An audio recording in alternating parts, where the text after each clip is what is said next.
کیا پاکستان میں martial law لگنے والا ہے؟ ملک میں مزید صوبے بننے جا رہے ہیں کیا؟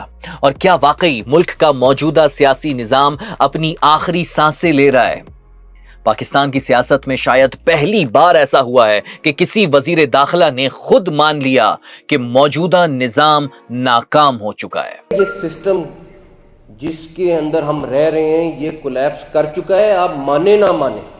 پچھلے 24 گھنٹوں میں ملک کی صورتحال بالکل بدل گئی ہے، بلکہ گوگل پر جو میپ اویلیبل ہے، غیر مصدقہ ہے وہ، لیکن جو اویلیبل ہے اس میں تو پاکستان کا میپ بھی بدل گیا ہے۔ ملک میں تقریباً 20 صوبے بنانے کا میپ کسی نے پبلش کر دیا ہے، اور نئے انتظامی یونٹس بنائے بغیر ملک آگے نہیں چل سکتا، ایسا کہنا ہے وزیر داخلہ کا۔ مطلب یار، ملک کی اندرونی سیکیورٹی مینجمنٹ کا سب سے بڑا سرکاری عہدے پر کا عہدیدار وہ یہ کہہ رہے ہیں۔ وزیر اعظم کی کیبنٹ میٹنگ کے ایک انتہائی اہم حصہ سمجھے جانے والے شخص، جن کا کام ہے کہ ملک میں امن و امان قائم رکھنا، اور وہ کھل کر کہہ رہے ہیں کہ بھائی موجودہ سسٹم ناکام ہو چکا ہے۔ اور نہ صرف وہ، بلکہ D G I S P R نے کچھ دیر پہلے ایک پریس کانفرنس میں کہا ہے کہ پاکستان میں جو پہلے آبادی تھی اس لحاظ سے صوبے 4 تھے، لیکن اب پاکستان کی آبادی 25 کروڑ ہو گئی ہے۔ نئے صوبوں کے بارے میں سوچنا ہوگا۔ There has to be serious discussion because یہ سارے مسئلے حل نہیں ہو رہے ہیں، تو that means کہ good governance کے لیے کچھ کرنا پڑے گا، and if that good governance requires an administrative reset then let that be happen. If that good governance requires it changes then let that be happen. But Pakistan میں نئے صوبے بننے جا رہے ہیں، اور کیا پولیٹیکل پارٹیز، ملک پر رول کرنے والی پولیٹیکل پارٹیز اسے ہضم کر پائیں گی، ڈائجسٹ کر پائیں گی؟ پہلے میاں عامر، دنیا نیوز کے مالک، انہوں نے کہا نئے صوبے بننے چاہیے اب سے کچھ ٹائم پہلے۔ ویسے تو نئے صوبوں کی بحث کافی عرصے سے ہو رہی ہے، کافی سالوں سے ہو رہی ہے، لیکن اس وقت اس صورتحال میں پہلے میاں عامر کا کہنا، پھر کچھ عرصے کا بریک، پھر مصطفیٰ کمال کا کہنا، پھر کچھ عرصے کا بریک، اور پھر اب وزیر داخلہ محسن نقوی کا کہہ دینا۔ اور محسن نقوی کون؟ محسن نقوی وہ محسن نقوی جو آصف علی زرداری کے قریبی سمجھے جاتے ہیں۔ اور پیپلز پارٹی کا تو موقف یہی ہے کہ سندھ میں نئے انتظامی یونٹ یا نئے صوبوں کو لے کر موقف واضح ہے۔ اسی طرح پنجاب میں نئے انتظامی یونٹ یا نئے صوبوں کو لے کر مسلم لیگ نون کا موقف واضح ہے، لیکن یہ سسٹم کی ضرورت ہے۔ آج یہ واضح کہہ دیا گیا ہے کہ سسٹم ایسے نہیں چل سکتا۔ آخر اتنی بڑی بات کہنے کی ضرورت کیوں پیش آئی؟ کیا واقعی ملک کا سسٹم فیل ہو گیا ہے؟ بہت کچھ سب کو نظر آ رہا ہے۔ میں آپ کو یہ بتا دوں، اب سے کچھ دیر پہلے یا اپلوڈ ہو چکی ہوگی، شبر زیدی نے اس پر بڑا کھل کر بات کی ہے، بلکہ انہوں نے یہ بھی بتایا کہ اگلا الیکشن کون جیتنے جا رہا ہے۔ انہوں نے یہ بھی بتایا ہے کہ سسٹم کیوں ناکام ہو گیا ہے۔ انہوں نے یہ بھی بتایا ہے کہ آگے کیا ہونے جا رہا ہے۔ آپ اس پوڈ کاسٹ میں دیکھ لیجیے گا جو کہ تھنک کے مین چینل پر اپلوڈ کی گئی ہے۔ مسئلہ صرف صوبوں کا ہے کیا؟ یا کیا واقعی مارشل لا لگنے کے چانسز ہے؟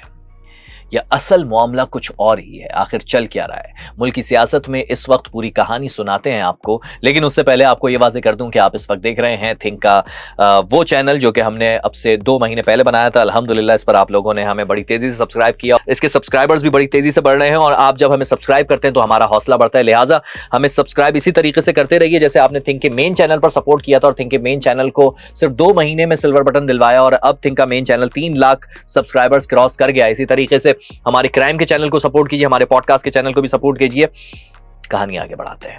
ذرا سوچیں، اگر آپ صبح اٹھیں اور پاکستان کا نقشہ بدل چکا ہو، پنجاب اب ایک نہیں بلکہ 5 نئے صوبوں، شمالی مشرقی، وسطی یعنی کہ سینٹرل، جنوبی وسطی اور جنوبی پنجاب میں تقسیم ہو چکا ہو، سندھ صوبوں کی صورت میں تقسیم ہو چکا ہو۔ میں ڈائریکٹ یہ کہنے والا تھا کہ سندھ تقسیم ہو چکا ہو، لیکن لوگ کہیں اور لے جاتے ہیں، ایسا نہیں۔ سندھ میں نئے صوبے بن گئے ہوں، اگر خیبر پختونخوا کے اندر ایک نہیں بلکہ 4 نئے صوبے ہوں، اور بلوچستان میں 5 حصے ہوں، شمالی مغربی، وسطی، جنوبی اور جنوبی بلوچستان، تو کیا ہوگا؟ یہ جو آپ اس وقت میپ دیکھ رہے ہیں، میں یہ اسی میپ سے بتا رہا ہوں۔